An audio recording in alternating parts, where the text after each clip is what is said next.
Hello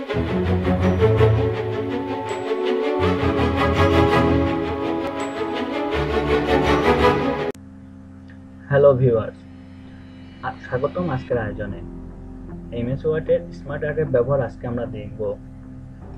আপনার বার্তা বা ধারণা দ্রুত বা সহজে কার্যকরভাবে স্থাপনের জন্য স্মার্ট আর্ট গ্রাফিক্সের এখন বেশ উপযোগী মাধ্যম। স্মার্ট আর্ট গ্রাফিক ব্যবহার করে আপনার উপস্থাপনা বা তথ্য দৃশ্যগতভাবে বিন্যাসের মাধ্যমে নির্বাচন করে তৈরি করতে পারেন। তাই এই পর্যায়ে আমরা আজকে আলোচনা করব কিভাবে এমএস ওয়ার্ডে স্মার্ট আর্ট ব্যবহার করা যায়। স্মার্ট আর্ট ব্যবহার করার জন্য প্রথমে একটি ওয়ার্ড ডকুমেন্ট ওপেন করবেন। এজন্য আমি নতুন করে ওয়ার্ড ডকুমেন্ট 1 নামে ওপেন করেছি। এবার রিবনের দিকে তাকাই এবং ইনসার্ট অপশনে ক্লিক করুন। এখানে স্মার্ট আর্ট যে ইলাস্ট্রেশনে আছে সেখানে ক্লিক করুন। এখানে একটি ডায়ালগ বক্স আসবে।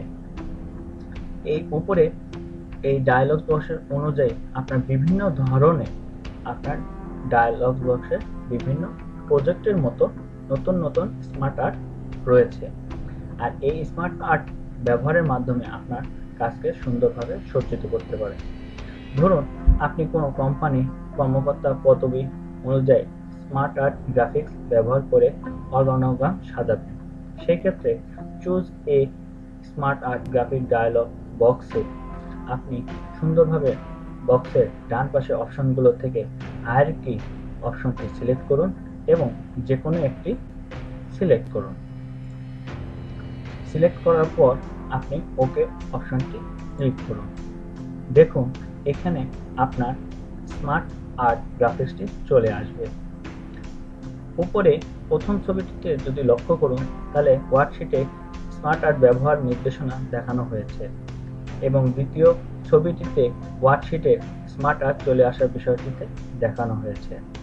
এখন স্মার্ট আর্টের ভিতরে প্রতিশেপে পদবি অনুযায়ী নাম, পদবি ইত্যাদি ব্যবহার করে আপনি আপনার হায়ারার্কি তৈরি করতে পারেন।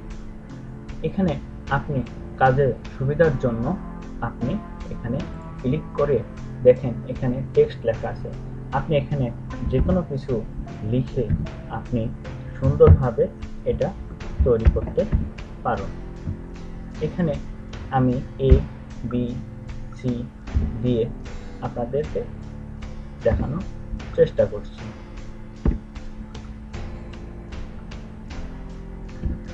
দেখুন একটি সুন্দর স্মার্ট আর্ট হয়ে গিয়েছে। আপনি এই কাজটি আরও সুন্দরভাবে করতে পারেন। এখানে আপনি এই স্মার্ট আর্টে আরও শেপ তৈরি করতে পারেন। এখানে দেখেন রিবনের যে সর্ব বামে এই অ্যাড শেপে ক্লিক করে এখানে অপশন লেখা আছে অ্যাড শেপ আফটার। এখানে ক্লিক করে এখানে নতুন একটি শেপ আনতে পারে। এটি আপনার কাজের সুবিধা অনুযায়ী আপনি সেই কাজটি করতে পারেন। এইভাবে আপনি সুন্দরভাবে বিভিন্ন ডকুমেন্ট আপনার প্রয়োজন অনুযায়ী সুন্দরভাবে স্মার্ট আর্ট ব্যবহার করে আপনি বিভিন্ন কাজ সম্পন্ন করতে পারেন। এখন এই স্মার্ট আর্ট তৈরি করার পর এই কাজটিকে আরও সুন্দরভাবে তৈরি করতে পারেন। এর জন্য আপনি ফরম্যাটে অপশনে ক্লিক করলে আপনি আপনার মতো সুন্দরভাবে তৈরি করতে পারেন। এখানে আপনি লেখাটিকে ওয়ার্ড স্টাইলে দিলে দেখুন এখানে লেখাগুলো তার কালার চেঞ্জ করেছে। আপনি যদি এই শেপের আউটলাইনগুলো চেঞ্জ যদি করতে চান বা আপনি শেপের ফিলটাকে চেঞ্জ করতে চান, আপনি যে কোনো অপশনটিতে ক্লিক করে আপনি এই কাজটি করতে পারেন। আমি এখানে কোনোটি করব না, আমি সাদাটাই রাখতে চাই, এটা দেখতে সুন্দর লাগে। এমনকি আপনি এই ডিজাইনটাকেও চেঞ্জ করতে পারেন। এই ডিজাইনটা চেঞ্জ করার জন্য দেখেন স্মার্ট আর্ট স্টাইল আছে, এখানে যে মোড়ে আছে এখানে ক্লিক করুন। এবার যে কোনো একটি সিলেক্ট করার মাধ্যমে আপনি দেখুন আপনার বিষয়টি চেঞ্জ হয়ে যাচ্ছে। এইভাবে আপনি যে স্মার্ট আর্ট তৈরি করেছেন সেটা আপনি আপনার কাজের প্রয়োজনে আরও সুন্দরভাবে চেঞ্জ করে আপনার কাজের মতো উপযোগী করে তুলতে পারেন। আমি এই স্মার্ট আর্টটি পছন্দ হয়েছে, আমি এটা সিলেক্ট করার মাধ্যমে এটি সুন্দরভাবে তৈরি করলাম।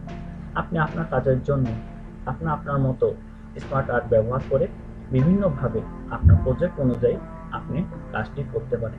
এই কাজ মাইক্রোসফট অফিস 2010 এর কাজটিকে খুব সুন্দরভাবে সাজিয়ে রাখা হয়েছে। আপনি বিভিন্ন অপশনের মাধ্যমে একে আরো সৌন্দর্যমণ্ডিত করতে পারেন। ধন্যবাদ।